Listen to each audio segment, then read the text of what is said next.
allons attaquer la dernière ligne droite. On a quelques minutes de retard. Je remercierai les personnes qui subissent la cadence infernale de sortir d'une table ronde, de se retrouver de sortir d'atelier et de venir à la table ronde. Même pas le temps de souffler.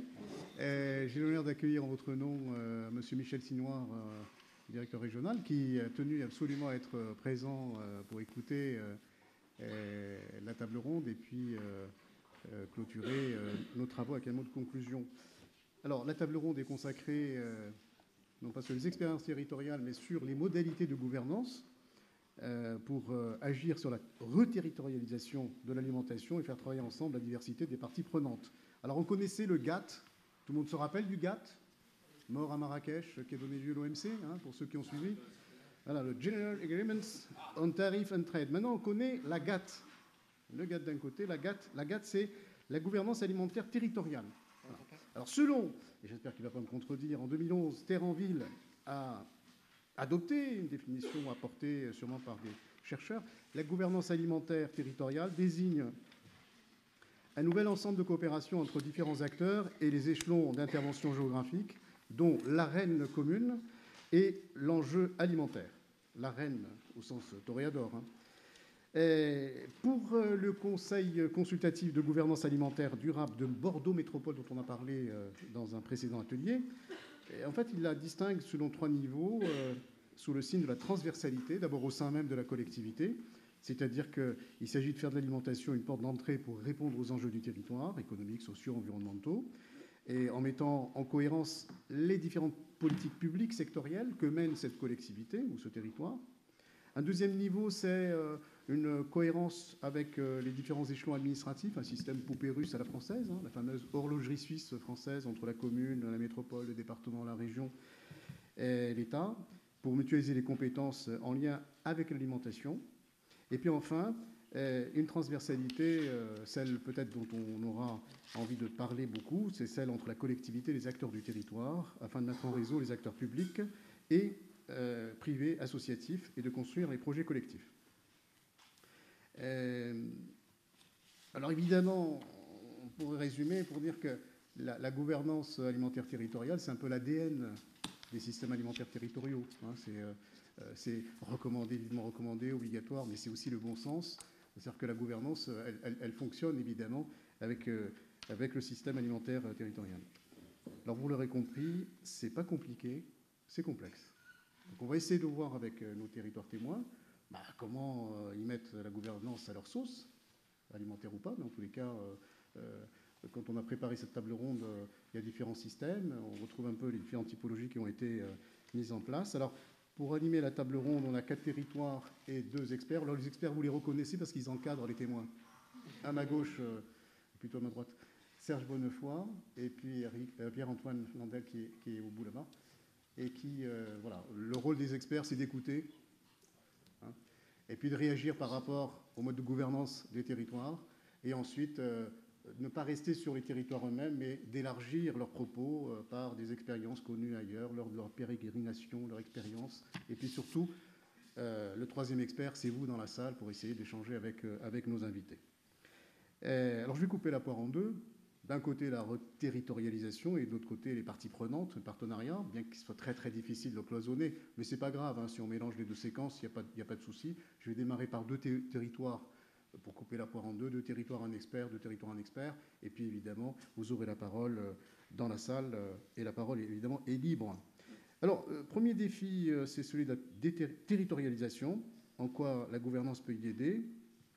Moi, j'aurais une première question sur les territoires qui sont invités à prendre la parole, à démontrer en quoi leur gouvernance, hein, bricolée, institutionnalisée, formalisée, informelle, etc., en quoi cette gouvernance-là peut faciliter cet objectif de territorialisation. Et la manière de s'organiser, les règles, les modalités de gouvernance, est-ce qu'elles vont influer sur la reterritorialisation ? Alors évidemment, les enjeux sont multiples. Je ne vais pas rentrer dans une définition de la reterritorialisation, parce que je ne vais pas refaire un atelier.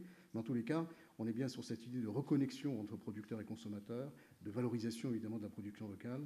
Et certains même peut-être pourraient inventer un bonus-malus alimentaire. Ça va venir un de ces 4. Hein, un bonus-malus alimentaire.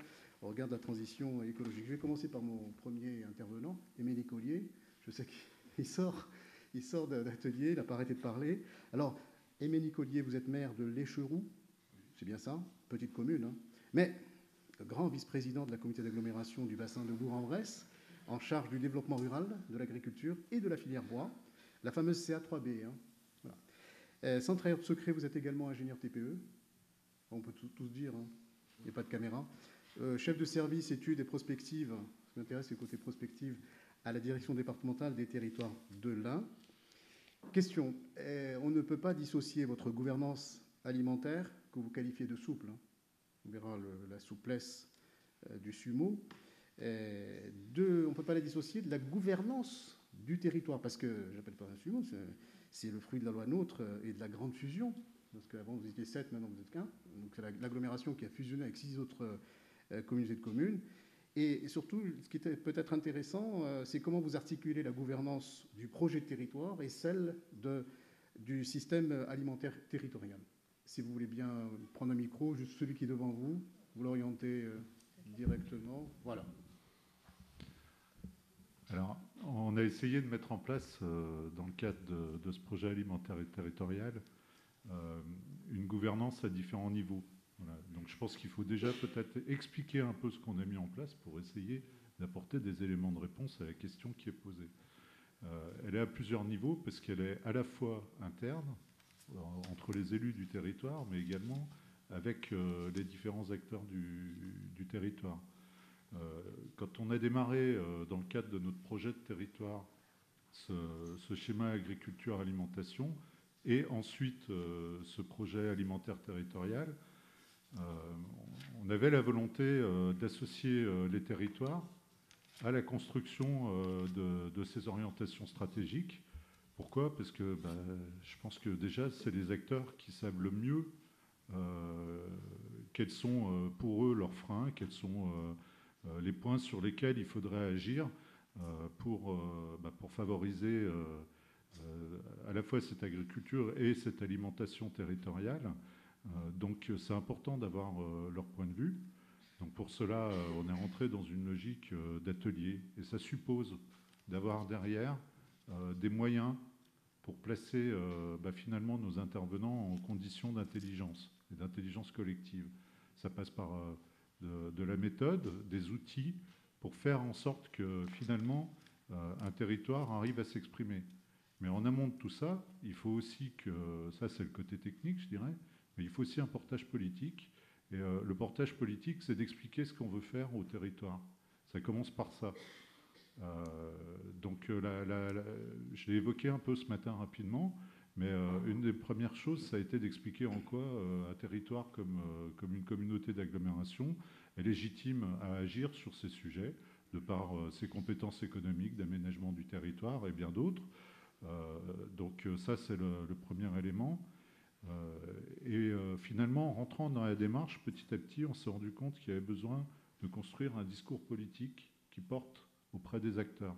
Je vous en ai donné un autre élément ce matin en disant quand on s'occupe pas, si on ne s'occupe pas des espaces agricoles ou des espaces forestiers, nous ne nous occupons pas de 90% des surfaces du territoire.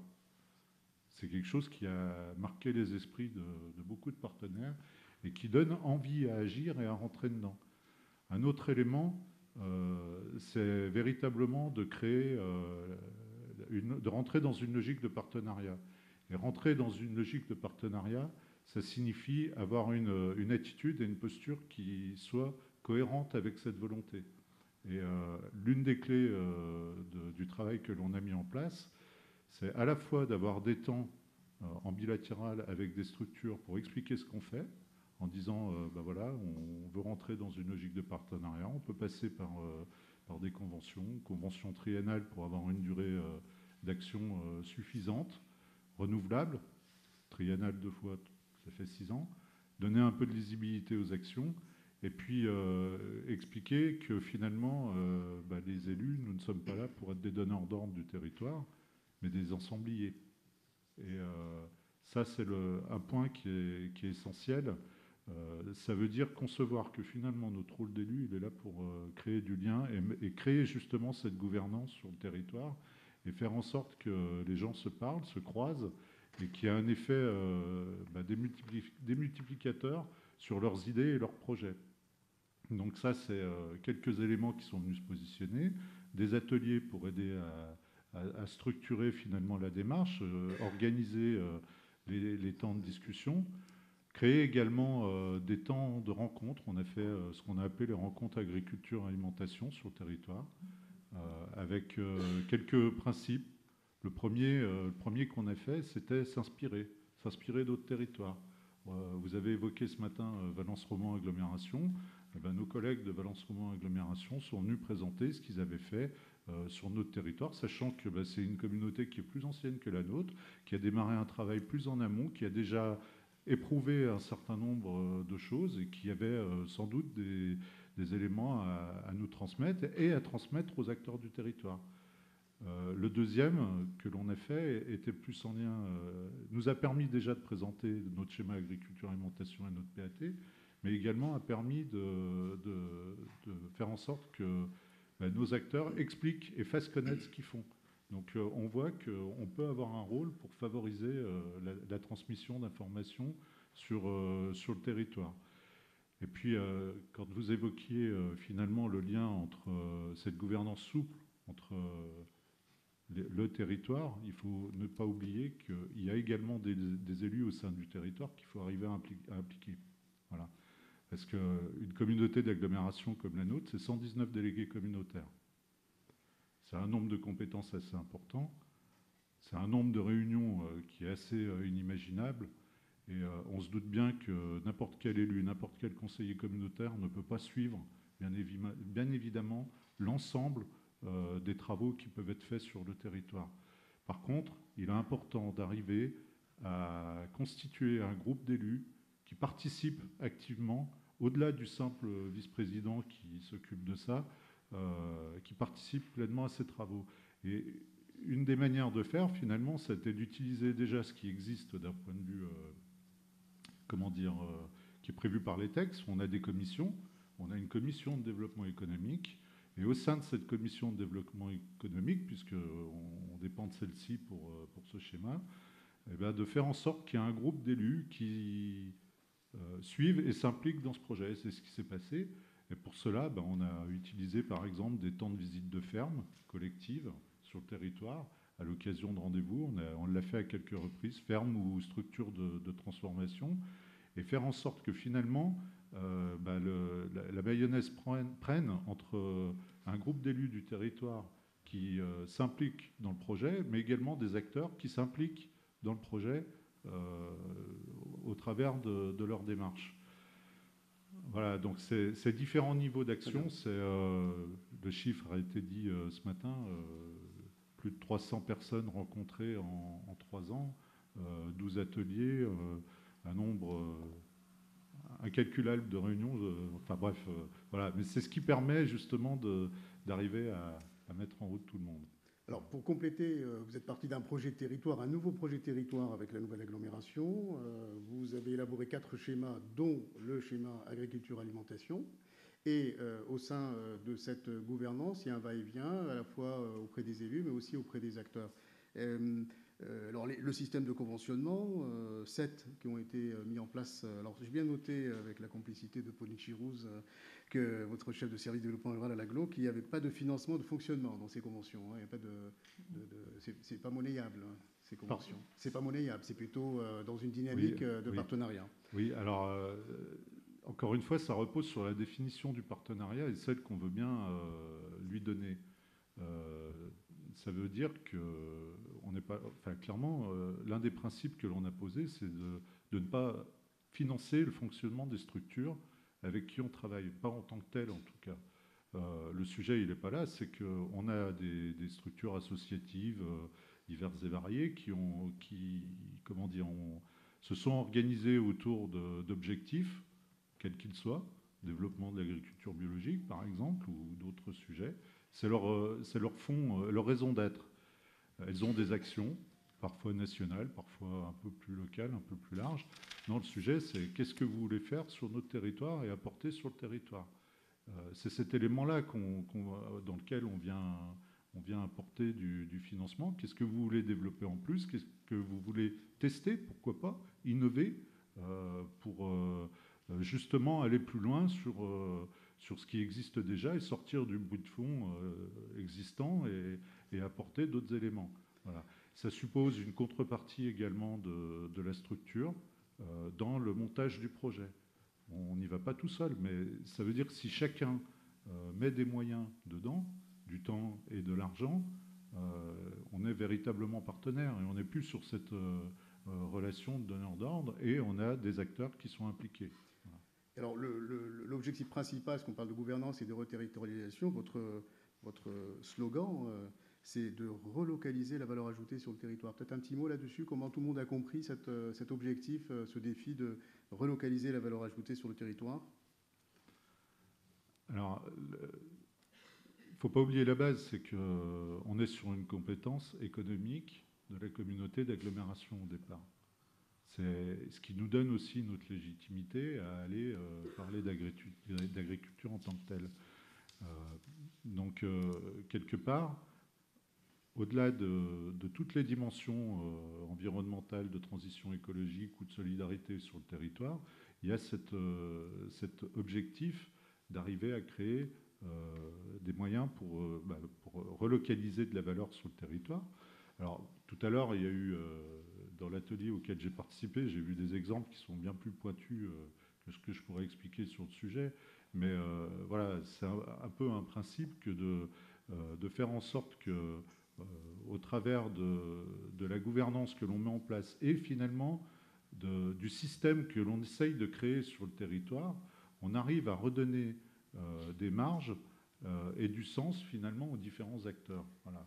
C'est sûr que ce n'est pas immédiat, c'est assez complexe, c'est parfois un peu foisonnant, c'est difficile à évaluer, mais en tout état de cause, quand on travaille de manière systémique sur l'ensemble des filières, on espère qu'à un moment donné, ça générera des recettes supplémentaires pour chacun des différents acteurs.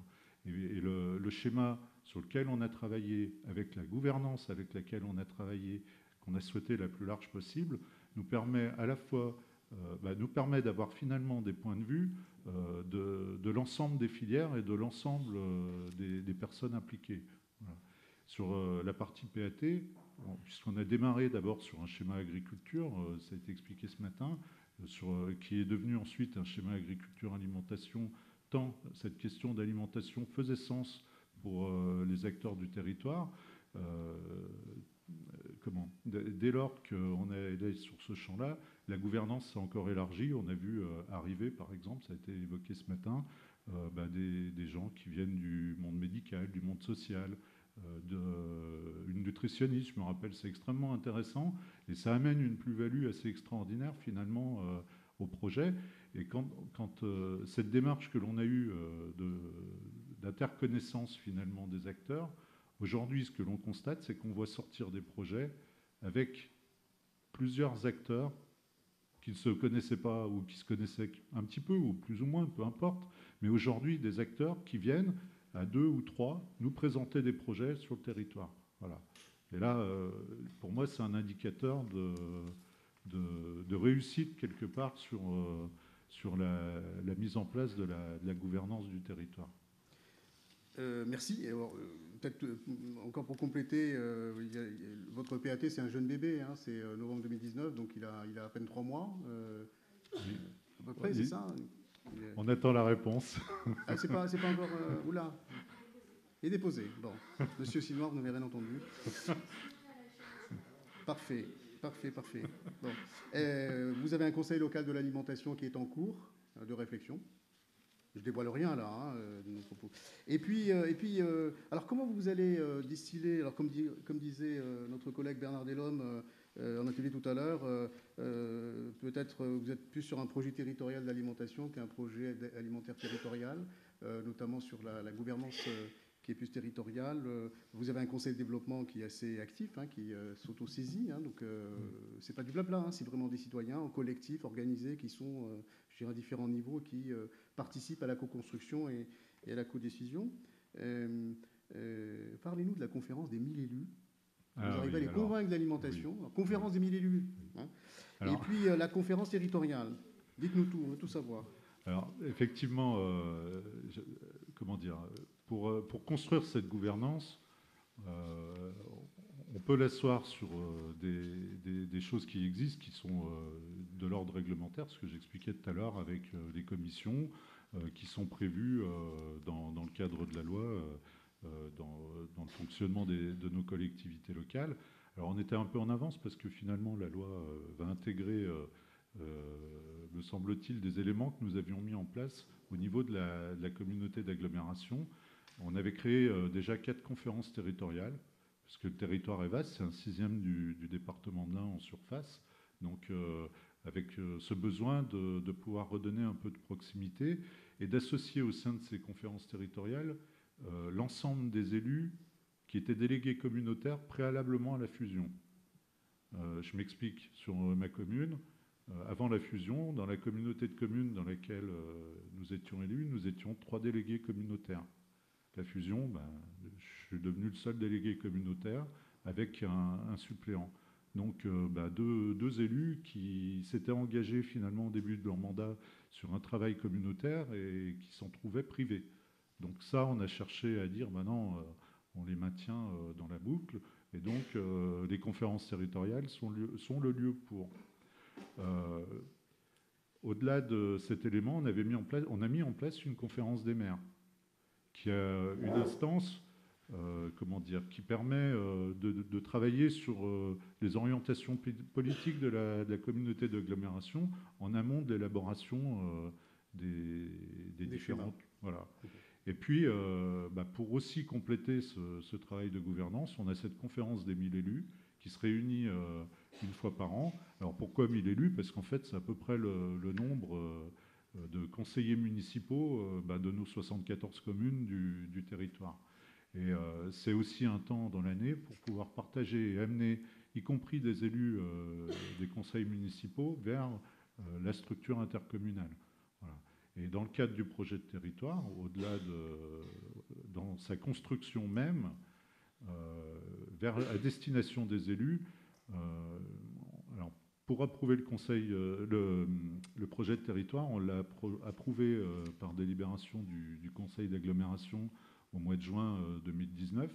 Et dans les 3 ou 4 mois qui ont précédé, on a mené toute une série d'ateliers avec les élus du territoire pour justement leur faire prendre connaissance et apporter des éléments aux différents schémas qu'on a construits dans le cadre du projet de territoire. Voilà. Moi, où j'ai été remarquablement et agréablement surpris surtout, c'est que finalement, on avait 15 schémas dans notre projet de territoire, 15 schémas thématiques. Et finalement, le schéma où on a eu le plus d'inscrits ou à égalité avec un autre, c'est schéma agriculture-alimentation.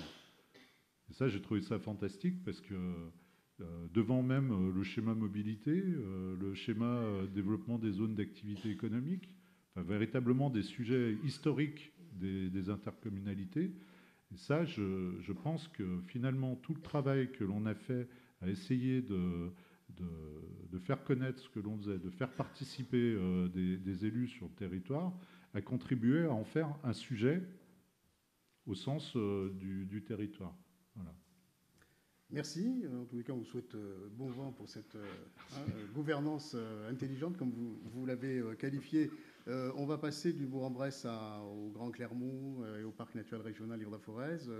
Nous avons Moira Elisabeth Angot à la tribune, mais aussi Étienne Clair. Alors, Moira Elisabeth, vous êtes chargée de mission PAT au PETR du Grand Clermont, ça fait beaucoup de sigles. Étienne Clair, responsable du pôle économique au Parc naturel régional Livre-la-Forez, pour le projet alimentaire interterritorial, parce que c'est un projet interterritorial, si vous avez bien compris, à la fois sur la grande surface du Grand Clermont, mais aussi la grande surface du parc naturel régional Livre-la-Forez. Et si je vais vite en besogne, Étienne et Moira, le P de PAT, c'est prospective ou politique? Vous n'avez pas le choix. Prenez un micro, et puis je vais en donner un à Étienne. Voilà. Donc, prospectif ou politique, c'est ça? Oui. Ou participatif, j'ai pas vu celui-là. Parce que, du coup, effectivement, l'origine du PAT, elle se situe là aussi, c'est-à-dire que nous, en 2017, quand on a monté le projet, on est parti d'un constat qui était que effectivement, si on continuait sur la lignée dans laquelle on était, en matière d'alimentation, d'agriculture, etc., on fonçait probablement dans le mur. Et donc, pour construire un autre système et faire une transition, il y avait peut-être quelque chose à faire, mais avec l'ensemble des acteurs qui étaient concernés. Et donc, je vous passe les détails, parce qu'il y en a probablement plein dans la salle là, qui connaissent comment ça s'est passé, mais en gros, on s'est fait accompagner par le cabinet d'études Solagro sur notre démarche, et donc effectivement, on avait un P qui était déjà prospectif. On a projeté les objectifs de ce projet alimentaire territorial à horizon 2050. Mais il était aussi P comme participatif, puisque le constat commun qu'on a porté sur ce qui existait déjà sur le territoire et ce qu'il était nécessaire de faire à horizon 2050 en matière d'agriculture, d'alimentation, de santé, de préservation de l'environnement, etc., on l'a fait avec l'ensemble des acteurs du territoire qui étaient concernés par ces questions-là. Et c'était une grosse volonté politique. Quand vous dites territoire, c'est les deux territoires? Les deux territoires concernés, donc effectivement du parc et du Grand Clermont. Donc finalement, un peu à l'instar de ce que vous disiez, ça a rassemblé énormément de personnes, puisqu'on avait à la fois réussi, alors à travers effectivement des outils comme ceux que vous avez employés, c'est-à-dire des ateliers thématiques sur la question du foncier, de la consommation, de la transformation, de la distribution, etc., mais aussi des ateliers sur des fermes pour qu'on puisse aller voir ce qui se passe aujourd'hui et qu'est-ce qu'on pouvait faire pour demain. Ça a rassemblé autour de tous ces ateliers, ces différents temps d'échange, etc., quasiment 250 acteurs, voilà, au maximum, qui étaient soit des acteurs, donc des acteurs de la production agricole, des agriculteurs, mais aussi des gérants de grandes surfaces, des associations, des citoyens, des habitants qui étaient plutôt impliqués dans des structures, des chercheurs aussi, des collectivités. Donc on a vraiment tout un panel d'acteurs qui s'étaient rassemblés autour de ces questions pour travailler sur la phase d'élaboration, à justement poser un constat commun et créer une feuille de route pour justement ce projet alimentaire territorial. D'accord. Alors j'imagine qu'Étienne, vous, c'est plutôt le P politique. C'est-à-dire, parce qu'il faut rappeler la question, c'est quelle alimentation voulons-nous pour 2050 ? Vous avez 3 heures. Hein, non. En 5 minutes, non, comment ça s'est construit donc, effectivement, il y a les PAT, c'est effectivement, au départ, mais vous l'avez bien dit, en tant qu'élu, il y a un projet politique derrière un projet alimentaire territorial. Mais en même temps, c'est aussi un projet qui doit être partagé avec l'ensemble des acteurs du territoire. C'est l'idée que pendant trop longtemps, les décisions qui concernent notre alimentation se sont prises ailleurs, et ce sont d'autres gens qui ont pris les décisions concernant ce qu'on avait dans nos assiettes. Et je crois qu'il y a une prise de conscience aujourd'hui qu'on peut reprendre la main sur les choix liés à notre alimentation. Et l'intuition qu'il y a derrière cette idée politique, c'est que c'est en arrivant à construire un projet partagé, c'est un autre P partagé, qu'on arrivera à réellement reprendre la main sur les choix alimentaires. Et donc c'est toute la difficulté que pose la gouvernance, c'est comment articuler une volonté politique qui s'incarne obligatoirement dans des instances politiques, que ce soit des EPCI, le PNR, le Grand Clermont, enfin voilà, mais aussi toute cette dynamique qu'on a au niveau des citoyens, des mouvements associatifs, des habitants. Vous avez inventé des groupes projets, c'est ça ? Voilà, et donc du coup, c'est ça il y a une articulation à trouver, voilà, entre une impulsion politique qui est de mettre en mouvement un territoire, mais ensuite le projet, il faut que ce soit le projet du territoire et pas uniquement de quelques élus.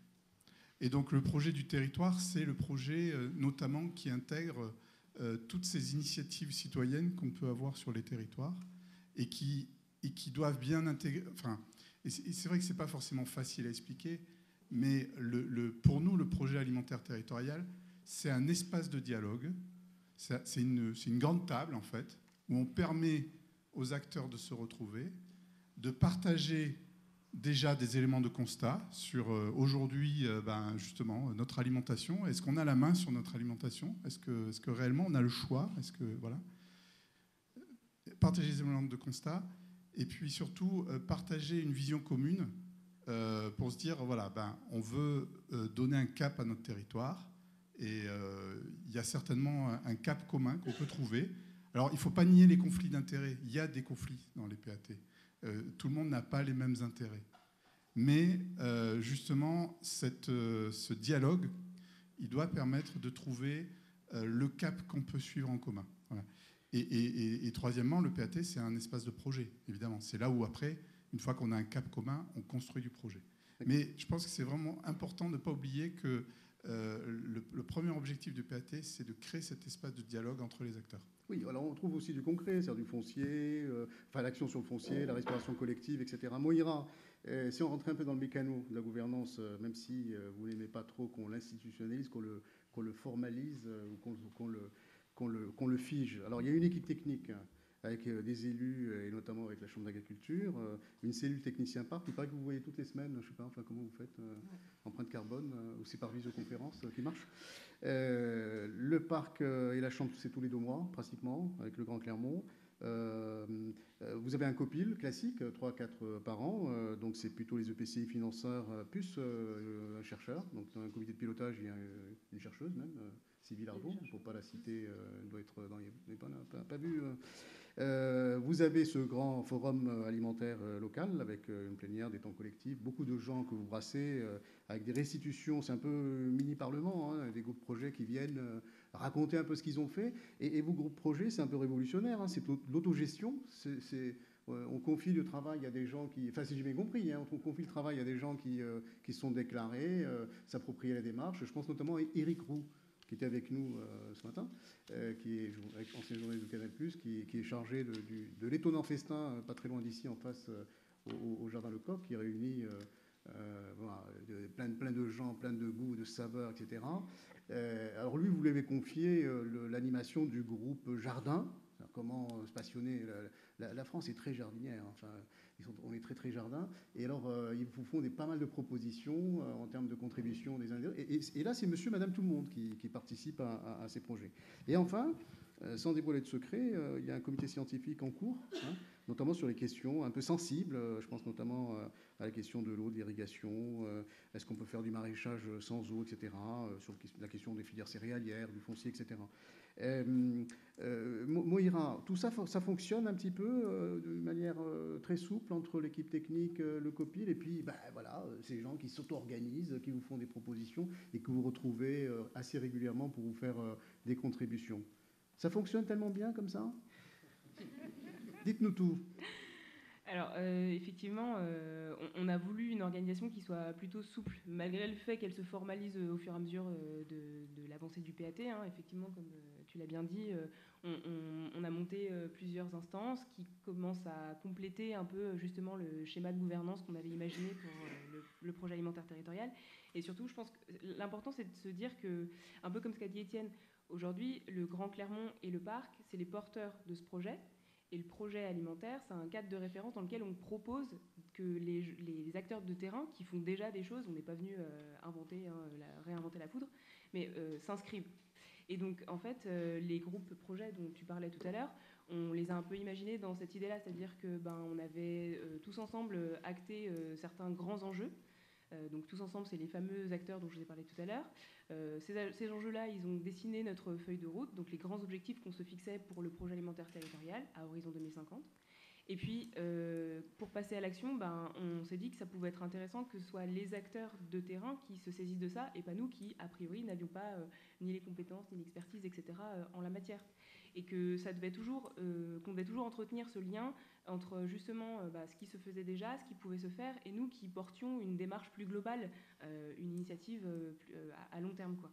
Et donc c'est un peu dans cette idée-là que sont nés les groupes projets. Donc effectivement aujourd'hui on a 6 groupes projets, 6 groupes de travail pour lesquels on a proposé à des acteurs locaux, alors c'est des structures locales, des personnes comme Éric Roux, d'autres personnes que je vois dans la salle là, de co-animer ça. Et du coup, on les imagine comme, alors non pas comme des petits PAT, mais c'est d'autres petits espaces qui nous permettent effectivement de dialoguer entre des personnes et des structures qui seraient intéressées par les questions, la question de l'autoproduction alimentaire, la question de la santé et l'alimentation, j'en ai parlé tout à l'heure, la question de la logistique d'approvisionnement, comment est-ce qu'on fait pour résoudre ces questions-là. Et donc c'est des espaces qui permettent de dialoguer sur là-dessus, et puis après de passer à la phase de projet, quoi. Et là pour le coup, nous en tant que porteurs du projet PAT, et moi en tant qu'animatrice, j'ai une fonction de co-animation et du coup de mise un peu en dynamique, de facilitateur sur ces projets-là. Et aussi de mise en cohérence. Et de mise en cohérence. Aujourd'hui, on apporte aussi le réseau d'acteurs, on le fédère, et puis on apporte toute la partie logistique qui permet de mettre ça en dynamique, quoi. Avant de passer la parole à notre expert dédié pour cette première séquence, Pierre-Antoine Landel, qui écoute, expliquez-moi quel est le secret pour articuler les gouvernances de mastodonte quand même. Un grand parc, Jérôme Proez, directeur adjoint du PETR, on ne va pas le répéter, mais quand même, un système de gouvernance interne à ce PETR, et puis le système de gouvernance aussi au parc naturel régional. Vous êtes né avec tatoué gouvernance, les parcs avec la charte, etc. Donc on imagine deux gouvernances, mais comment se font les deux? Est-ce que vous avez créé une troisième gouvernance, ou est-ce que les choses sont beaucoup plus subtiles, beaucoup plus... Étienne Clair, vous qui êtes un... Non, il n'y a pas de troisième gouvernance, non. Bon, je pense que en tout cas au niveau des instances du parc, et je pense que c'est la même chose au niveau du Grand Clermont, la vision est partagée. On n'est pas sur... Il n'y a pas forcément de conflit sur la vision. Après, il y a des arbitrages à faire sur les moyens à mettre. Et là, aujourd'hui, très clairement, c'est ce sujet-là qui est sur la table. C'est quels sont les moyens qu'on est prêt à mettre sur cette grande ambition, parce qu'il y a une grande ambition. Aujourd'hui, il n'y a pas forcément les moyens en face. Alors c'est quoi? C'est des moyens humains, moyens d'études, moyens de fonctionnement, d'investissement Plus on avance, plus on voit l'ensemble des actions qui seraient intéressantes de mettre en œuvre. Et du coup, en face de tous ces projets, il faut mettre des moyens. Donc, c'est clair que ça renvoie à nos instances, encore que ce soit le PETR ou le PNR, on n'est pas des instances qui prélèveront l'impôt. Et donc, du coup, toutes nos actions, en fait, elles sont négociées avec d'autres financeurs. Et donc, aujourd'hui, c'est ce dialogue-là qu'on installe pour déployer largement l'ambition du projet alimentaire territorial. Alors, je ne sais pas si c'est lié, mais on a cru comprendre qu'il y avait un contrat de réciprocité, certes pas avec le Grand Clermont, mais avec la métropole de Clermont et le parc naturel régional. Est-ce que la question d'alimentation, vous l'avez mis dedans? Oui, c'est un des 3 axes du contrat de réciprocité avec la métropole. Je vois M. Bonnet, adjoint à la ville de Clermont et conseiller communautaire, qui suit attentivement vos propos. Cher Pierre-Antoine Landel, j'imagine que ces deux systèmes de gouvernance qui ont été proposés, décortiqués, quelle est votre première réaction? Est-ce qu'il y a des systèmes similaires? Est-ce qu'il y a autre chose sur la planète PAT? Bien sûr, on voit beaucoup de similarités avec d'autres cas. Mais ce qui m'intéresse d'abord, c'est comme font tous les chercheurs, c'est de botter en touche et de faire un pas de côté pour d'abord essayer de poser le problème. Parce que quand même, on parle de système alimentaire territorial et il faut commencer par définir ce que c'est qu'un système alimentaire territorial. Alors, plusieurs collègues l'ont fait, mais je propose ma définition qui est la plus simple. Elle vient de Claire Lamine. C'est un ensemble de sous-systèmes en interaction. Là, c'est simple. Et quand on parle de l'alimentation, on va trouver ce dont on parle depuis ce matin, la production, la consommation, la distribution, la logistique, la recherche, la restauration et les politiques publiques. Mais quand même, il y a un problème qui se pose depuis ce matin, c'est que on parle d'une transformation de système, on parle d'une territorialisation. Donc on pose l'hypothèse d'un système en transition. Et encore plus difficile, on pose la question de la gouvernance d'un système en transition. Est-il possible de gouverner un système en transition? Alors vous avez tous fait de la montagne un petit peu, Clermont-Ferrand, vous voyez un petit peu de montagne, tout ça, et quelquefois vous montez des cols. Quand on monte un col, on voit très bien le col. On voit bien le col, on voit bien qu'il faut le passer, ce col, etc. Mais on ne sait absolument pas ce qu'il y a derrière. Et l'hypothèse de la transition, c'est quand même celle-là. C'est qu'on ne sait absolument pas où on va. Personne ne peut décrire avec certitude le système dans lequel on s'oriente. Et donc, après, un chercheur, qu'est-ce qu'il fait? Une fois qu'il a posé son problème, il pose une hypothèse. Et donc, l'hypothèse sur laquelle on travaille, c'est que En fait, il n'y aura probablement pas de nouveau système qui va résoudre tous les problèmes, etc., qui va remplacer tous les autres, mais il va y avoir une hybridation entre des systèmes existants pour arriver à des transformations lentes, régulières, avec des hésitations, des erreurs, des retours, etc. Ça, c'est déjà un premier préalable. Un deuxième préalable, c'est que moi, je pense que vous oubliez depuis ce matin un autre système qui est de plus en plus puissant. Vous avez le système agricole classique, productiviste, etc., qui est connu depuis 60 à peu près, qui repose sur une alliance extrêmement puissante entre l'État et la FNSEA. L'État est une partie de la profession agricole, avec la convergence sur des intérêts partagés, des prix bas, des quantités importantes, et la fourniture de bras pour le reste des activités. Le problème, c'est que ce système est en crise. Il est en crise avec différentes modalités, mais il est bien en crise. Le deuxième système, vous l'avez décrit depuis ce matin, c'est le système agricole territorial. On le caractérise comme étant fortement ancré au territoire, c'est-à-dire qu'il y a des liens au territoire qui se font par l'amont des exploitations, par la fourniture, par le compostage, etc., mais aussi par l'aval. Il y a tout un tas de liens qui se font, mais y compris aussi par le lien, par le marché direct. Mais il y a un troisième système qui s'affirme et qu'on appelle le système alimentaire citoyen. Il est fait, non pas de territoire, mais il est fait de lieux dans lesquels s'expérimentent des nouveaux modes de relation entre producteurs et consommateurs. Alors bien évidemment, vous avez un des plus vieux, c'est les AMAP. Mais vous avez d'autres qui existent. Par exemple, on a fait une enquête sur la métropole Grenoble-Alpes, où on a enquêté 32 sites. Il y en a au moins 18 qui relèvent de ce système-là, avec des choses extrêmement intéressantes du point de vue de l'organisation, de la gouvernance, c'est-à-dire une capacité à avoir une certaine autonomie, mais aussi une qualité de relation avec les producteurs qui sont directs et qui sont capables de tenir à distance les collectivités territoriales. Ce n'est pas de la méfiance, mais quand même, on ne veut pas se faire récupérer par le système, soit-il territorial. Donc ça, on ne peut pas dire qu'il ne se passe pas quelque chose, mais attention, c'est une forme différente du territoire. C'est un réseau, c'est des lieux qui sont en réseau. Et ça fonctionne comme cela. Donc l'hypothèse, c'est que les trois systèmes sont en interaction et ils ont des relations entre eux. Avec trois questions quand même qui se posent, c'est le fait que le danger, c'est d'apporter des jugements de valeur. Il y en a des bons, il y en a des mauvais. En fait, si on veut observer les objets, il faut prendre suffisamment de distance pour pouvoir observer les trois, avec suffisamment de précaution.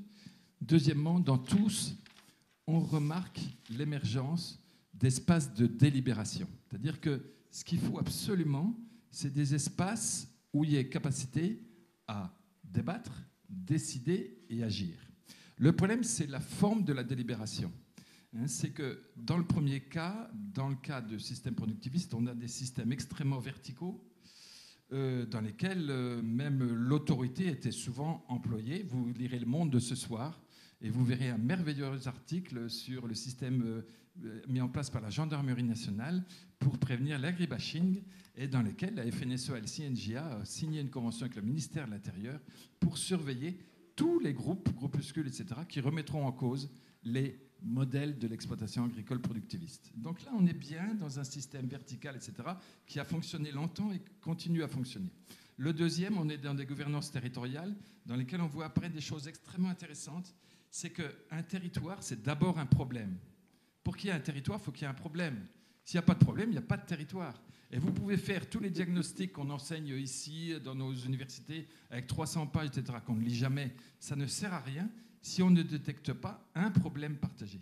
Un problème partagé qui soit capable de mobiliser. Et là, vous avez vu le processus qui a été mis en œuvre par Bourg-en-Bresse autour de l'alimentation et de l'agriculture. Ça prend du temps, ça prend de la valeur si on arrive à élargir le problème. C'est-à-dire que ce n'est pas que le problème du Conseil des maires, contre lequel je suis extrêmement critique. Le Conseil des maires, c'est une horreur dans ces grandes agglomérations. C'est là que se prennent toutes les décisions. Et après, le Conseil communautaire n'a plus aucune capacité à délibération. Mais ceci dit, c'est une parenthèse. Vous voyez que tous les systèmes de gouvernance peuvent être critiqués. Et notre rôle, c'est aussi de les critiquer. Et troisième point, dernier point, c'est la gouvernance de l'interterritorialité. La gouvernance des relation entre les territoires. Et là, il y a quand même des choses qui sont extrêmement intéressantes, qui ont été travaillées par différents chercheurs. Il y en a un qui est Pierre Rosanvallon, qui est politiste et qui a travaillé sur une nouvelle forme d'égalité, c'est l'égalité-relation. Vous savez qu'on est dans une république où le principe, c'est le principe de l'égalité de tous. On a eu l'égalité des droits, l'égalité des places, l'égalité des chances, et maintenant c'est l'égalité-relation. Il y a un autre chercheur qui s'appelle Philippe Estep qui l'a qualifié. Il fallait 3 choses. Il fallait reconnaître les singularités de chacun. Il fallait mettre en place des réciprocités, des communalités. Et Dieu sait combien c'est compliqué quand on a affaire à des grandes métropoles par rapport à d'autres espaces plus ruraux. Mais justement, c'est là que c'est très intéressant. C'est qu'il dit que la condition de tout ça, c'est de créer des espaces de communalité, c'est-à-dire des espaces où on va mettre en commun les problèmes, on va les mettre en contradiction, on va étudier toutes les solutions possibles et on va chercher ce qui permet d'engager de l'action concrète en commun. Mais ça nécessite des systèmes de gouvernance qui soient pensés en amont, ou pensés en parallèle à l'action. Je suppose que ça suscite des réactions dans la salle. Mes collègues vont prendre les micros pour permettre de poser des questions, apporter votre témoignage, des observations, des remarques, d'accord, pas d'accord, sur la typologie des systèmes territoriaux. Poser aussi des questions à nos territoires témoins. Ça va? Ça vous paraît clair? Oui. Bon. Merci. J'enchaîne sur la deuxième séquence. Avec l'implication des parties prenantes, la gouvernance pose la question du système alimentaire. Est-ce qu'il est inclusif? Comment cette gouvernance contribue à renforcer le partenariat local, en particulier la citoyenneté dont on vient de parler, les démarches ascendantes, tout ce qu'on appelle le bottom-up, le développement local. Alors, il y a le cas des PAIT, des projets alimentaires interterritoriaux, et de leur échelle. Est-ce que ça nécessite une gouvernance particulière, particulièrement pour associer le plus grand nombre possible? Quid aussi de la démarche de la pérennité, quid de la pérennité de la démarche? Alors ça, c'est M. Belloc qui me l'avait soufflé à l'oreille en préparant cette table ronde, parce qu'on est à la veille quand même des élections. Est-ce que tout ce qu'on a mis en place depuis quelques mois ou depuis quelques années, est-ce que ça va continuer en termes de dialogue, de co-construction? Justement, ça tombe bien, Bertrand Belloc, vous avez un micro? Non? Vous en donnez un, si. Alors, vous êtes adjoint au maire de QC. Tout part de QC. Enfin, c'est fabuleux, ceux qui ont assisté à cet atelier-là. Mais vous êtes aussi conseiller communautaire, délégué au PAT de Vigie Communauté. Bon, à titre privé, on peut se le dire, vous êtes chef d'entreprise autour du secteur de la mobilité et du transport, mais vous êtes surtout, chers collègues, consultant. Donc, pour m'avoir aidé à préparer la table ronde, je vais remercier Marielle Fonverne à l'AGLO, qui s'occupe de mission développement durable et espace naturel, et Laura Castillo, qui est à la fois à QC et au niveau de l'AGLO, qui est chargée de mission PAT. Alors, c'est un cas très, très intéressant quand même, QC, Vichy, parce qu'on revient au dialogue entre la commune. Mais c'est gentil. Très intéressant parce que, enfin, c'est pas QC pour QC, mais c'est QC pour essaimer, diffuser, parce que tu as à la fois test pilote, etc. Bon, c'est une vraie démarche ascendante qui part de QC, qui a été élargie à tout le territoire. Au moins ceux qui, parce que c'est sur la base du volontariat, qui veulent être test et pilote. Alors j'imagine que ça ne doit pas être évident pour gérer une gouvernance un peu mouvante, un peu dynamique, un peu en fonction des opportunités, des volontés qu'expriment les communes.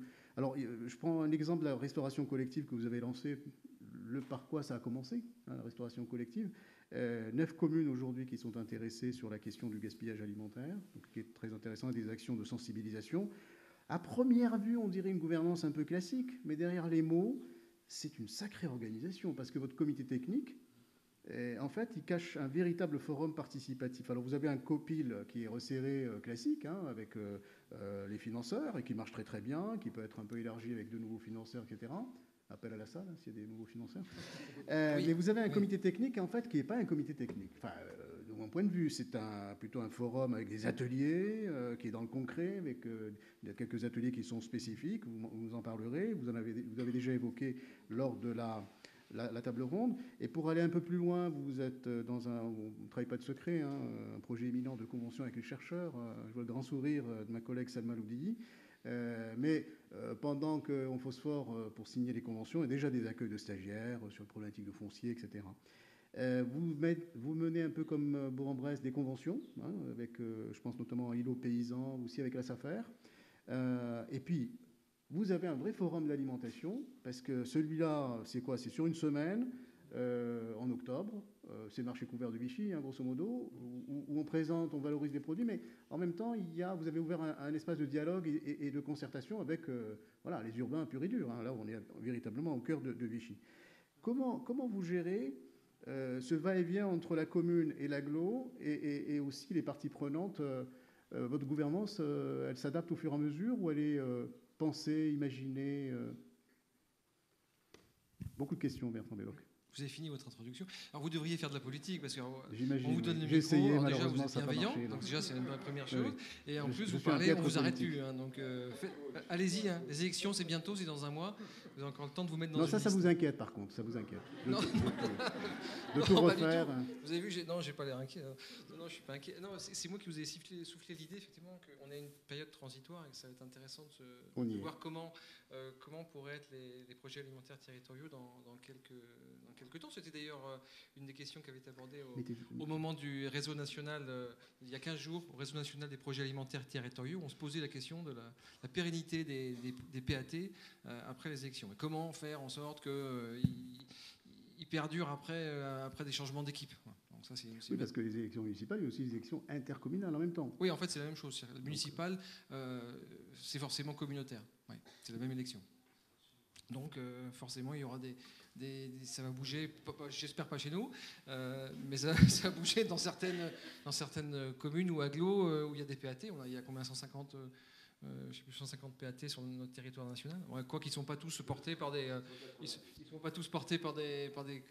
collectivités. Donc, oui, forcément, il y aura des changements et il faut penser à comment ça vivra demain. Pour reprendre les mots d'Aimé, en fait, ils vont perdurer s'ils sont portés. Et s'ils sont suffisamment engagés et acceptés, pas portés pas uniquement par l'élu, mais portés par l'ensemble de la communauté, par l'ensemble des citoyens, des associations, des chambres consulaires, de tout le monde. Et du coup, ils répondent, on acte qu'ils répondent d'une vraie demande sociétale. Et donc, du coup, ils vont perdurer.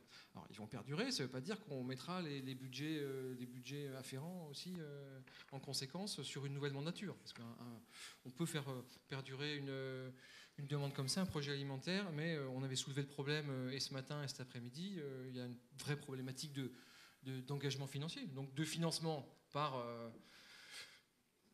les subventionneurs classiques, par l'État, la région, l'Europe, etc., toujours voir au-dessus, mais aussi de financement de la collectivité elle-même, c'est-à-dire quels moyens je mets, moyens d'ingénierie, moyens humains, mais aussi moyens financiers.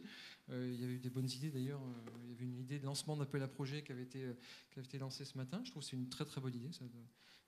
On n'est pas que demandeur de subsides, mais aussi, nous aussi, on peut initier des appels à projets. Je dérive déjà, excusez-moi. Qu'est-ce que vous pensez de la typologie de Pierre-Antoine Landel Vous êtes dans le deuxième système ou le troisième système? Le deuxième système territorial agricole ou le système citoyen, quand on voit... Non, mais c'est pas gentil, parce qu'en fait, j'y croyais pas, sa typologie. Ah bon? Pour moi, en fait... Oui. Il a même dit l'interdépendance des trois systèmes. Hein. Oui, non, il y a une interdépendance, il y a effectivement plusieurs systèmes, mais à mon avis, le deuxième et le troisième, c'est un peu la même chose. Mais de toute façon, c'est ce que je disais dans ma présentation tout à l'heure, tout ça, c'est interconnecté, c'est mouvant, on est dans l'agilité, et on a des systèmes alimentaires, et on essaye, nous, de les piloter et de porter une action sur le moyen terme, sur le long terme, parce que c'est ça, un projet alimentaire territorial, c'est l'organisation des systèmes d'alimentation. Production, distribution, transformation, mais aussi après recyclage, toute la boucle, hein, parce que c'est pas que de la production à la consommation, mais c'est aussi après l'utilisation ou la réutilisation après la consommation. Un mot sur les ateliers là, Ah oui, pardon, la question c'était est-ce que c'est facile de gérer tout ça, comment ça se gère? Ça se gère bien en fait, hein, ça se gère bien. Je le redis ici pour ceux qui n'étaient pas, et je m'en excuse pour ceux qui étaient l'atelier précédent, l'organisation. On a effectivement un territoire pilote qui est la ville de QC, toute petite ville, hein, très modestement 14 000 habitants. Mais l'intérêt, c'est qu'on peut justement, comme on est petit, on est assez agile, et on peut initier des choses et jouer le rôle de territoire pilote sur des actions qui, si elles marchent bien, les dupliquer, les essaimer sur d'autres territoires de la communauté d'agglomération ou les faire grossir sur la communauté d'agglomération. Mais on ne fait pas que ça, c'est-à-dire qu'il y a aussi des actions, typiquement les actions de santé, contrat local de santé, des actions autour de l'environnement, qui n'ont pas vocation à être portées, du départ, qui n'avaient pas vocation à être portées au niveau de la commune, mais dont très logiquement la bonne échelle semble être l'échelle intercommunale, d'agir directement au niveau des 39 communes. Donc on n'a pas de schizophrénie, on arrive bien à gérer au niveau de la commune et la communauté d'agglomération, surtout que en plus c'est facile, c'est moi qui dirige le PAT et à la commune et à l'agglo. Oui, comme ça, c'est plus simple. Non, mais ça c'était pour la blague, mais pour dire que justement sur l'organisation du comité, ça me permet de faire la transition sur le mode de gouvernance. On a un comité de pilotage qui est assez classique. Enfin, moi, ça me semblait classique, mais en discutant avec vous, vous me disiez qu'il n'était pas très large, donc au pile. Bon, j'en prends note. Donc, effectivement, c'est un certain nombre d'élus. C'est des élus référents, mais un noyau, tu parlais de noyau d'élus motivés, moteurs, et qui pourront essaimer derrière. Les financeurs, parce que moi, c'est toujours sympa de mettre les financeurs. Donc, financeurs, c'est quoi? C'est la draft, on met toujours un peu les financeurs dans la boucle. Non, mais c'est bien, il faut bien sûr. Attention, le draft vous écoute. Là, oui, c'est pour ça. Je vais tiquer un peu. Il faut mettre évidemment les financeurs dans la boucle. Et puis, et surtout, on a un très très gros cotec. Effectivement, ça c'est peut-être pas commun. Enfin, je pensais que c'était courant, mais vous me disiez que c'était pas forcément courant. On a mis tout le monde dans le cotec. C'est-à-dire, on a un copil un peu resserré et on a un cotec qui est pour le coup très très élargi. On a mis toutes les bonnes volontés. Alors pas les citoyens, hein, mais toutes les personnes qui représentent quelque chose. Donc, qui représentent une institution, une association, représentants de commerçants, représentants de transformateurs, distributeurs, etc. Et on a mis, et je disais aussi, l'hôpital, la clinique, enfin bon, il y a beaucoup de monde. Et finalement, Scotec, on le réunit quelques fois par an et on aborde des thématiques. Et c'est finalement au moment des thématiques qu'on va aborder qu'on va créer une espèce de petit groupe de travail. Vont émerger évidemment des personnes qui vont se sentir intéressées par la thématique qu'on aborde, qui vont dire bah, ok, je vais vous accompagner un peu plus dans la réflexion sur cette thématique-là. Un exemple, parce que c'est un peu confus ce que je vous dis. On avait dans l'idée de créer un guide des producteurs locaux, guide des producteurs de pays. Nous, on a 400 territoires. Pour info, on a 400 agriculteurs. Sur ces 400 agri, on a 90 qui font de la vente directe, j'allais dire semi-direct, qui font de la vente directe, donc vente à la ferme, vente en AMAP, vente sur le marché de plein air, marché couvert, etc. Et donc on avait souhaité recréer, toujours dans l'objectif de recréer du lien, d'avoir un petit guide sympa avec des photos. La part belle d'ailleurs a été donnée aux photos pour créer de l'empathie, recréer le lien qui s'était distendu avec ce monde-là. Et donc on a demandé quelles étaient les personnes qui étaient intéressés pour nous aider à construire ce guide. Et donc, on a eu des personnes, beaucoup de producteurs, mais pas que, qui nous ont aidés à construire le guide et notamment la charte d'engagement, un peu la charte de valeur qu'on souhaitait que l'ensemble des producteurs qui figureraient sur ce guide, et en l'occurrence, il y figure puisqu'il est sorti, signeraient, en tout cas, dans quelle démarche ils iraient. Donc voilà un peu comment ça s'est construit. Le guide est sorti, il a eu un énorme succès. Donc j'invite toutes les collectivités qui n'ont pas d'ores et déjà créé ce guide à le faire. Cherche pas, Jérémy, vas-y, fais un petit guide des producteurs, tu verras, c'est super sympa. Il y a vraiment une demande. Au printemps 2018, vous l'avez pas prévu ça, si? Au printemps 2018. C'est sorti. En fait, j'avais fait un petit guide des producteurs au niveau. On avait fait un petit guide des producteurs au niveau QC, au niveau local, qui avait très bien marché, mais qui était peut-être un peu moins abouti que celui qui est sorti, parce qu'on n'avait pas cette notion de charte d'engagement voilà, au sein donc là, on a un exemple très concret de ce qui pourrait sortir. Donc, de ce qui peut vous êtes sortir. à la fois confiant de ce qui pourrait sortir chemin faisant, mais la question qui tue, c'est et le citoyen là-dedans. Comment vous l'associez? J'allais y venir. Troisième mode de gouvernance, troisième étage, c'est le forum, ce que je considère comme un étage. Ce forum qui cette année a duré une semaine, rencontre des citoyens. Ça s'est passé au Grand Marché de Vichy. Pour ceux qui ne le connaissent pas, c'est un lieu qui est très très sympa, un lieu historique qui est très bien, et où on a des producteurs en permanence et aussi des petits producteurs de pays locaux qui viennent le samedi matin en étage. Donc ce forum, il a duré une semaine. Et toute la semaine, on a abordé des thématiques. On est allé à la rencontre des citoyens, puisque des consommateurs de ce marché couvert de Vichy. Et chaque jour, on avait une thématique différente. Alors, je me me souviens plus trop. Je Ouais, cherchais des tout à l'heure films, le guide Il y a des Antifora. films, il y a de l'animation. On avait bien sûr des films, des colloques, des conférences, etc. On a eu d'ailleurs le plaisir d'avoir Anthony Fardet qui est venu, qui est venu à l'Assemblée, qui est venu nous faire une présentation de la dangerosité des produits ultra transformés. Mais on avait surtout une thématique par journée. Donc on a une journée viande, voilà, la viande. Question sur la viande. Viande c'est bien, viande c'est pas bien. La Fédération nationale était là, des producteurs étaient là. Et ça permettait aux citoyens d'interpeller les producteurs, d'interpeller la fédération et de se questionner. Une journée sur l'enjeu alimentation et santé, une journée sur les jardins partagés, etc., etc. Donc on avait toute la semaine, on a pu échanger avec les administrés, qui est donc ce temps, une fois dans l'année, où on les met vraiment à contribution. Très bien. Alors, je ne vous pose pas une autre question parce que je sais que vous êtes pris voilà. tout à l'heure, parce que vous allez avoir votre dernier conseil communautaire à Et Vichy, oui. qui est à 18h30. Et je ne voudrais pas commettre d'impair si vous voulez partir. Donc, pouvez-vous nous quitter discrètement, sauf s'il y a une question de ça la va être salle, dur, discrètement, je suis en plein milieu. Mais bon. Alors, je vais passer de Vichy au Voironnais, mais plutôt à l'échelle du PAIT, du Grand Bassin de Vie grenoblois. Donc, Camille Matz, qui est intervenu dans les ateliers, chargé de mission alimentation et forêt. Alors vous, ce n'est pas une gouvernance politique, ce n'est pas une gouvernance prospective, ce n'est pas une gouvernance pas de côté, c'est une gouvernance multilatérale.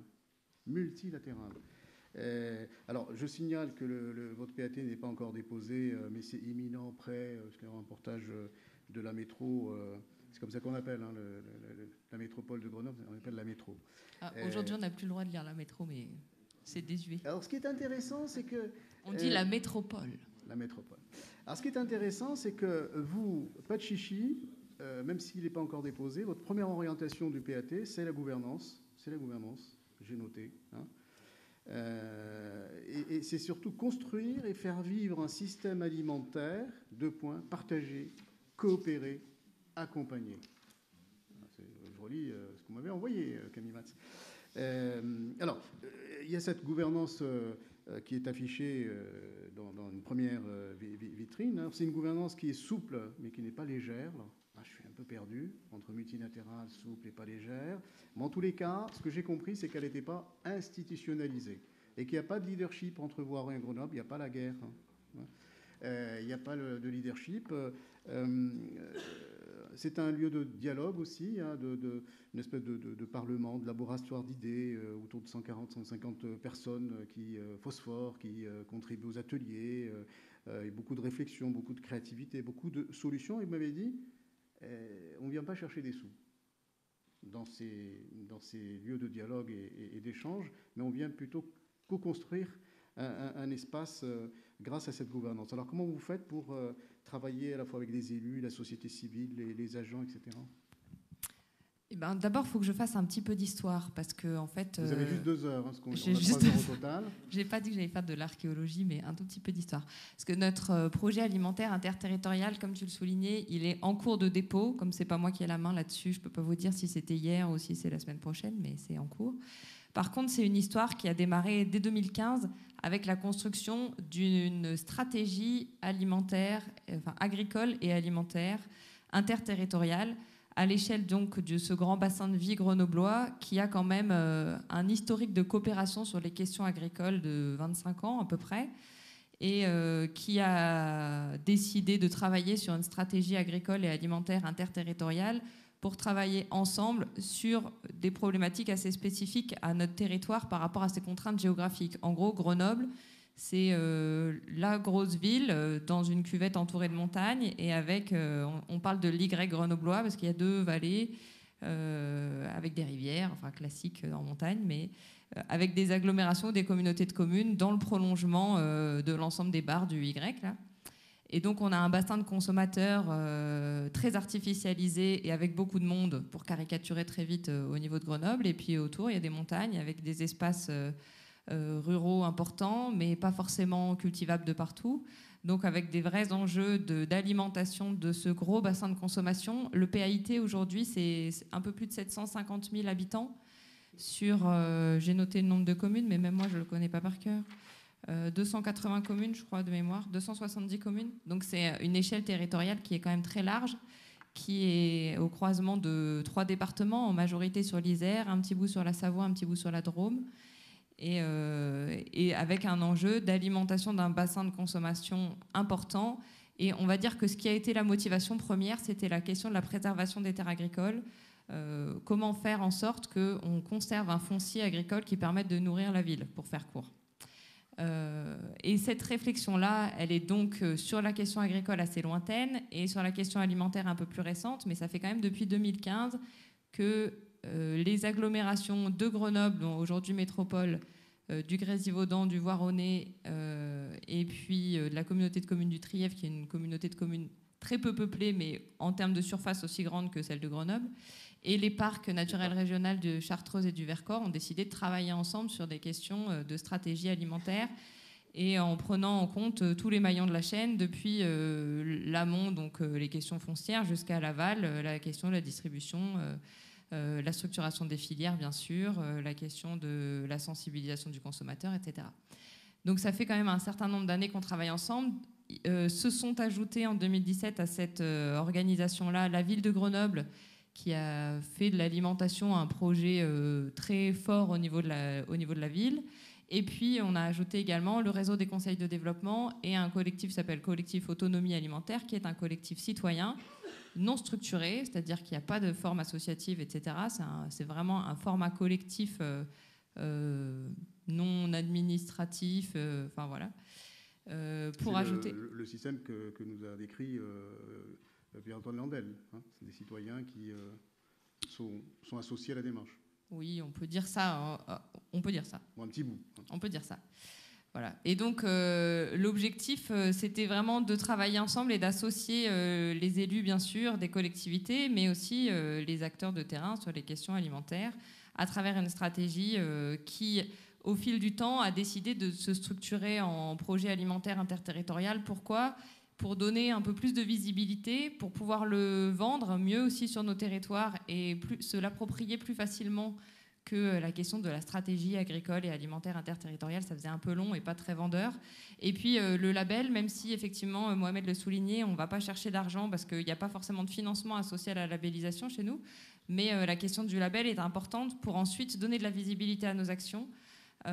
Gagner en cohérence sur la transversalité des différentes thématiques, puisque comme je le disais, notre socle c'était la question agricole, mais comment est-ce qu'on y ajoute une dose de social, de l'économique bien sûr, ça à la rigueur on savait à peu près faire, mais les enjeux climatiques, les enjeux de gestion des déchets, etc. Et comment est-ce qu'on fait en sorte, l'enjeu de la santé bien sûr, et comment est-ce qu'on donne une transversalité thématique à cette question de l'alimentation. Donc ça c'était un de nos enjeux vraiment phares.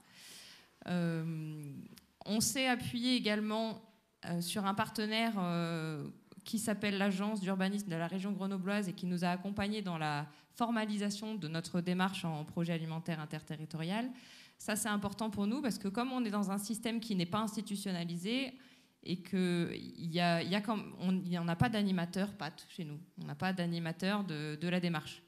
Ce qui est à la fois un avantage et un inconvénient. L'avantage, c'est qu'on n'a pas vendu de moyens humains supplémentaires pour la réalisation de la démarche. Et comme la question des moyens humains est une question en tension et qui nécessite des financements, ça a permis de s'affranchir de ça. La limite, c'est que le fait de ne pas avoir d'animateur, comment faire en sorte que cette question-là reste une priorité dans le fonctionnement des territoires et dans la mise en œuvre d'actions concrètes, parce que c'est bien de réfléchir ensemble, mais ensuite, l'enjeu, c'est quand même d'agir. Alors précisément, l'agence d'Urba, parce que c'est assez intéressant, elle anime, elle porte, quel mandat elle a, quelle mission elle a Eh ben, on va dire qu'elle nous accompagne dans l'organisation globale, donc elle nous aide à organiser nos comités techniques, comités de pilotage. Elle ne fait pas de l'animation complète, on va dire, de la démarche. Par contre, c'est un vrai appui technique dans la formalisation de documents, dans l'organisation d'événements. Donc, tu le disais, notre gouvernance n'est pas formalisée avec un leadership, même si on a quand même un territoire qui est la métropole, Grenoble Métropole, qui coordonne quand même la partie gouvernance, mais on va dire plutôt au niveau technique.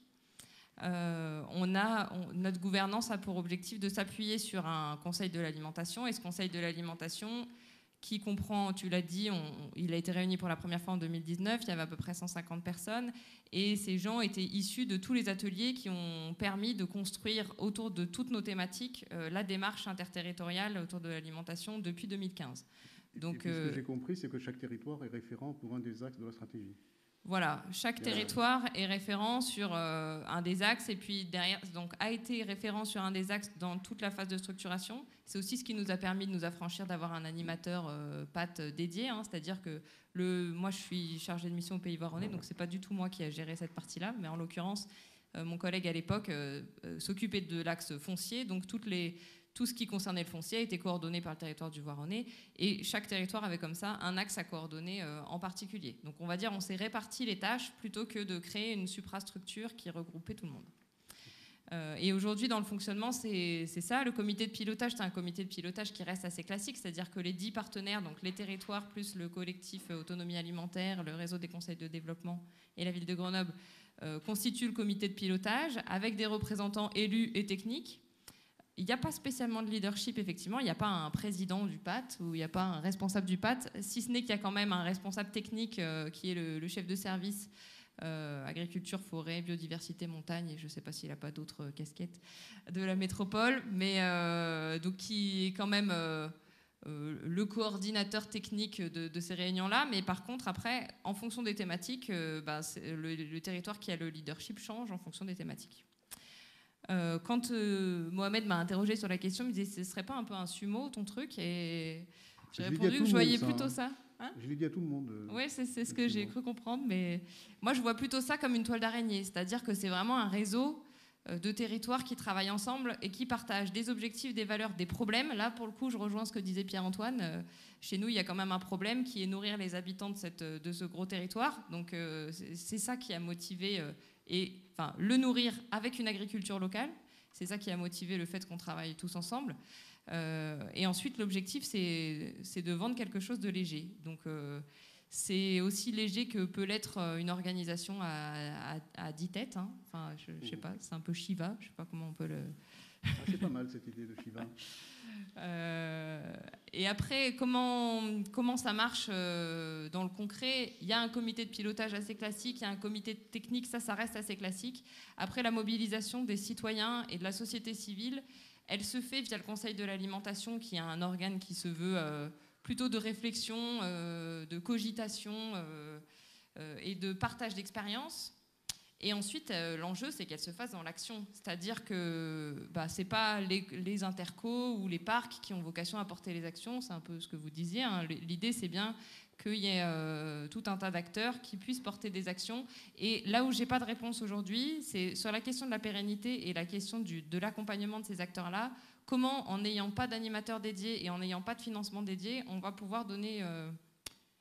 garder la mayonnaise sur la démarche. Voilà, ça c'est un élément, un point de questionnement qui sera un vrai point de questionnement à l'agenda de nos nouveaux élus après les élections.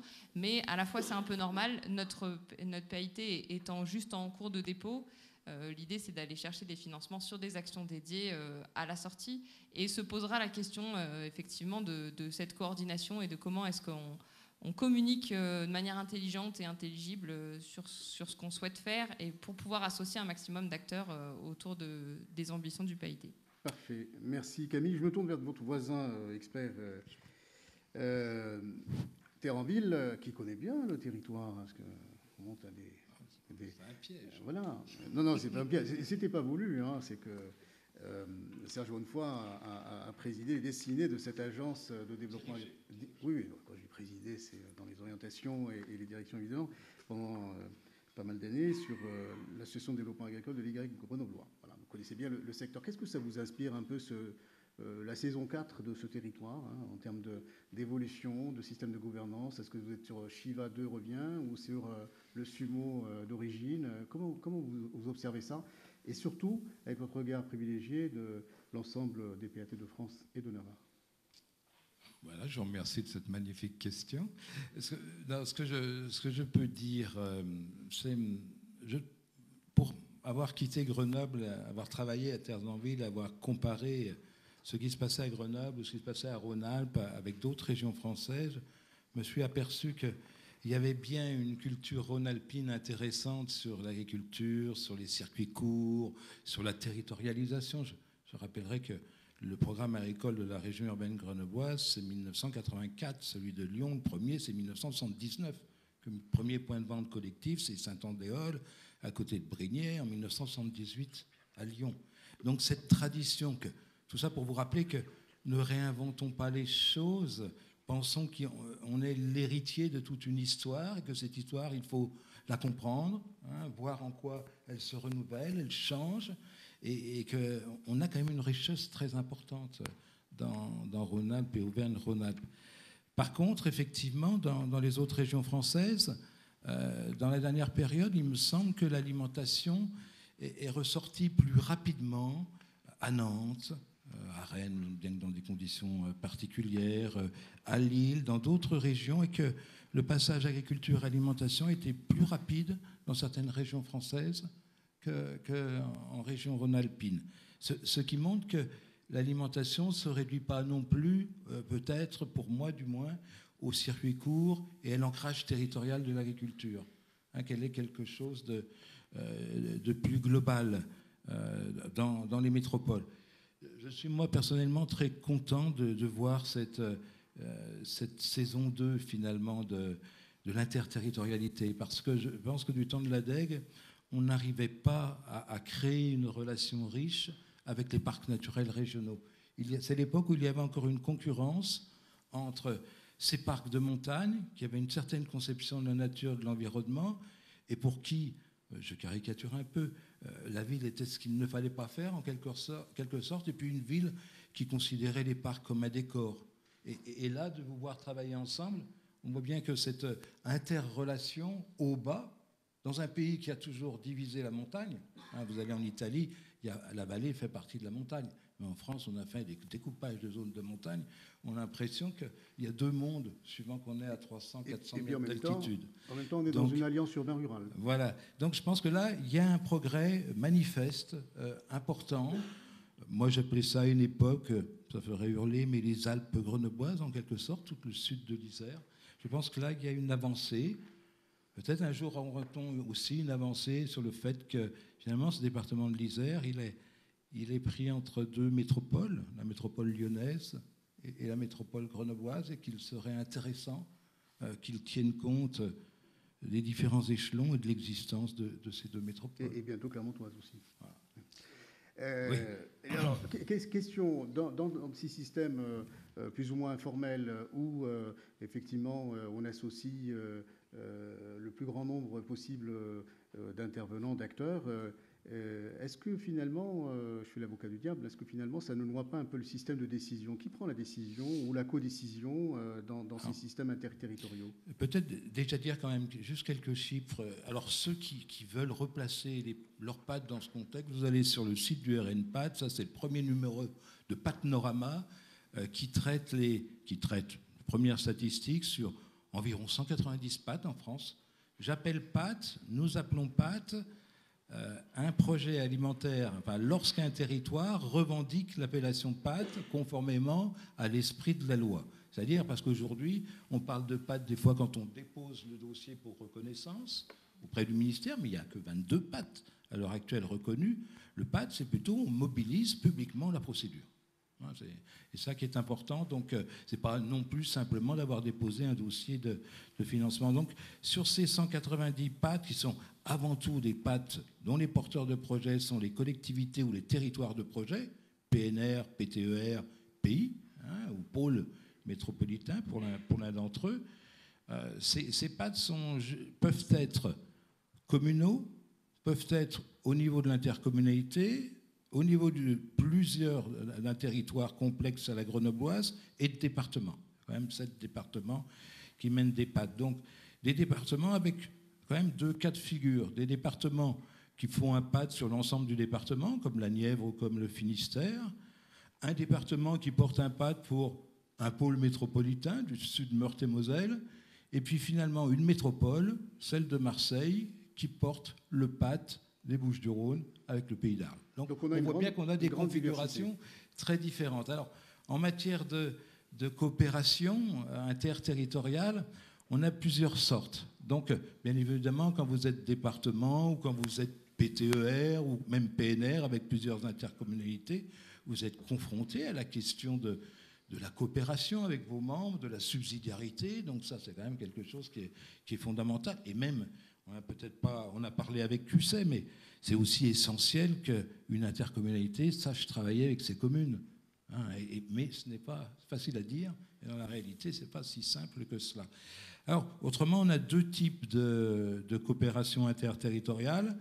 Soit le système grenoblois à la proximité, hein, et on retrouverait ça dans le pôle métropolitain du sud de Lorraine.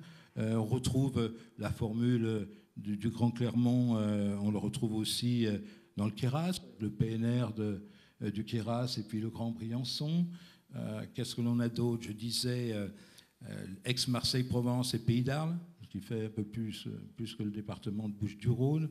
Donc on voit bien. Et puis on a également une coopération de pâtes discontinues en quelque sorte, qui sont des contrats de réciprocité avec des territoires. Vous avez parlé de Bordeaux Métropole, avec des territoires qui ne sont pas continus, ou par exemple la coopération entre le PAT de Toulouse Métropole et puis celui des Portes de Gascogne, avec comme vecteur le marché international de Toulouse. Donc, on voit bien qu'en fait, ces projets alimentaires territoriaux sont facteurs. L'alimentation, finalement, arrive à faire poser les questions interterritoriales.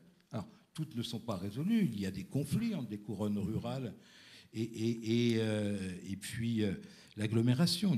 Il y a pour des raisons politiques aussi des interterritorialités qui sont impossibles. Il faut dire très, très nettement. J'ai un exemple que je ne vais pas citer, mais très, très clair. Donc, ce type on va peut-être oui, rapidement. Reparler du panorama à nos participants, leur dire qu'ils peuvent le télécharger sur le site gratuitement. Oui, absolument. Voilà. Et puis il y a peut-être un deuxième qui est annoncé là pour rentrer un peu plus dans le... Ça c'est la version 0. On aura la version 1 pour la journée nationale des pâtes du ministère de l'Agriculture en mai, et en septembre une deuxième version sur 73 pâtes, une comparaison y compris sur la gouvernance. J'aurais voulu dire aussi qu'il y avait deux types de pâtes rapidement, les pâtes agroalimentaires où on prend l'alimentation à partir de l'agriculture, et les pâtes qu'on a appelées alimentaires systémiques, où on prend l'alimentation aussi bien du point de vue de la santé, du point de vue du social, et à mon avis ça se développe assez fortement ces temps-ci, que du point de vue de l'agriculture, hein, c'est-à-dire là avec des normes, des systèmes d'acteurs différents. Et cette tentative de système me paraît tout à fait intéressant. On est du côté du mangeur, moins du côté du producteur. Ça correspond à des gouvernances différentes. Les gouvernances sont plus ouvertes lorsque l'on est systémique, forcément. Et puis dire que, voilà, en matière de système alimentaire, il me semble aussi, je pense à la recherche PSDR frugale, on vient aussi de décider de ne pas travailler avec des sous-systèmes, parce qu'on trouve que ces sous-systèmes rigidifient un peu l'analyse. Les choses ne sont pas si simples. Une exploitation agricole, elle peut être dans le marché alternatif, avoir une partie de sa production dans les grandes filières longues. Une initiative citoyenne, elle peut travailler avec des acteurs de filières longues également. Alors, ça pour vous dire qu'on a une grande complexité de ces territoires et de ces projets. C'est pas compliqué, c'est complexe. En tous les cas, on voit bien le lien entre le local et le global. On a dépassé de 3 minutes, ce qui est énorme, parce que je vois des gens partir. Cette table ronde, je tenais à remercier l'ensemble des participants, surtout que c'était un peu la double peine, hein, témoigner dans les ateliers, et puis aussi... voilà. Est-ce que vraiment, je voudrais frustrer personne avant l'intervention du directeur régional pas de remarques, questionnements. Il y a toujours le site de Cap Rural. Alors, on va vous donner un micro. Présentez-vous, s'il vous plaît. Oui, bonjour, merci. Claire Bouteloup, je me posais la question... Enfin, donc, c'est voies croisées, je crois. Oui. C'est ça. Ça se retient bien, du coup. On a parlé aussi du foncier dans l'après-midi comme facteur clé. Et je me suis posé la question, en vous écoutant, quels sont selon vous les avantages et inconvénients de chacun de ces modèles de gouvernance par rapport à la prise en compte, à la gestion de la question foncière? Si chacun d'entre vous pouvait dire en un mot. Ça, c'est une question pour Étienne Clair, ça. Le foncier, il adore. Comment on fait pour le foncier, Étienne? On va donner un micro. Comment articuler le foncier par rapport à la gouvernance? La question du foncier. Moi, je ne suis pas du tout un territoire témoin, mais je me dis qu'en effet, on en a pas mal entendu parler. Je suis de Terre de Liens, et du coup, c'est presque une suggestion pour Cap Rural qu'on fasse une journée sur le foncier. Oh, bravo. Bravo. On touche les deux experts ou peut-être Monsieur Nicolier, le foncier. C'est une très bonne question qu'on n'a pas traitée pour l'instant, mais voilà. Moi j'estime que c'est un vrai sujet. Et ça, c'est clairement un enjeu de la prochaine mandature que de travailler sur ce sujet. Notre président a annoncé son envie de porter un territoire qui rentre dans le zéro artificialisation nette à l'horizon de 2030, ce qui est ambitieux, c'est très bien. Ce que je vois aujourd'hui quand même, c'est que la question du foncier n'est pas abordée de manière transversale. Et je me bats depuis quelque temps avec... Alors je me bats, c'est pas le bon terme. J'essaye de convaincre mes collègues élus qui s'occupent d'autres politiques, d'autres sujets, que le foncier est le sujet transversal par excellence sur lequel il faut que nous rentrions et que nous ayons véritablement une stratégie. Voilà. Et là, on est vraiment au cœur du problème. Et l'autre élément qui est important, c'est que finalement, je trouve également que l'alimentation, c'est sans doute le meilleur vecteur pour rentrer sur ce sujet et faire prendre conscience que le zéro artificialisation net, pardon, c'est dur à dire, est absolument indispensable. Voilà. Merci. Rapidement. Rapidement que sur les 50 pattes là, traitées, analysées, une trentaine de pattes s'occupent du foncier. Alors pour vous dire que le sujet n'est pas facile, mais c'est quand même un sujet sur lequel en matière de planification, en matière de PAEN, en matière d'intervention foncière, en matière de le travail avec Terre de Liens et les collectivités qui est important en France, également en matière de compensation, il y a quand même beaucoup de choses à les regarder et qui peuvent servir d'exemple pour vos différents pattes. Okay. Camille, un petit mot. Oui. Alors Pierre-Antoine a demandé la parole avant. Oui. Le foncier est toujours oublié, mais je vous propose un slogan quand même pour finir. Quand l'agriculture va bien, la ville se tient. Quand l'agriculture va mal, la ville s'étale. C'est simple. Oh, c'est beau ça. Ouais. Bravo. Camille ? Une petite réponse concrète sur système de gouvernance, donc chez nous, assez, entre guillemets, libre sur les actions. La question foncière, c'était presque un des points de départ de notre PAIT. Donc, elle est abordée sous deux angles. Un angle où chaque territoire mène ses propres politiques, parce qu'on avait déjà des politiques avant de faire un PAIT. Voilà, et avec de l'intervention foncière directe, ça peut être la préemption, de l'achat de terres agricoles pour mettre en location, etc. Ça peut aller assez loin là-dessus. Bien sûr, le lien avec l'urbanisme. Alors, à Grenoble, maintenant, enfin, à Grenoble, la métropole, ils ont maintenant un PLUI. Donc, la question est traitée à l'échelle intercommunale de manière assez intégrée. Ce n'est pas forcément le cas dans les communautés voisines et dans les parcs. Mais ça va peut-être le devenir. En tout cas, ça, c'est vraiment chaque territoire qui a ses propres politiques en matière de foncier. Par contre, on travaille ensemble sur la question de l'adéquation entre le besoin en foncier agricole pour nourrir la population de nos villes, notamment par rapport à la question de la restauration collective. Et là-dessus, on a une action qui est commune, qui est portée par l'agence d'urbanisme de la région grenobloise et qui va travailler sur une dimension un peu prospective pour savoir combien on a besoin, en gros, de maraîchers supplémentaires, par exemple, pour prendre l'exemple du maraîchage. Je crois que c'est la fin quand ça déconne. Et pour pouvoir alimenter la restauration collective et répondre aux objectifs de la loi Egalim. Donc il y a des actions très ciblées qu'on mène ensemble et qu'on découvre ensemble. Ce qui est nouveau, là, adéquation agriculture locale, loi Egalim, si on devait avoir les 50% en local, qu'est-ce que ça donnerait? Ça, on le mène ensemble. Et par contre, les actions plus concrètes d'intervention foncière, notamment, ça, c'est chaque collectivité qui a sa propre politique. Merci. Je savais bien qu'il ne fallait pas parler de foncier, mais vous avez raison, il y a beaucoup d'interventions et peut-être l'occasion d'une journée Cap Rural là-dessus.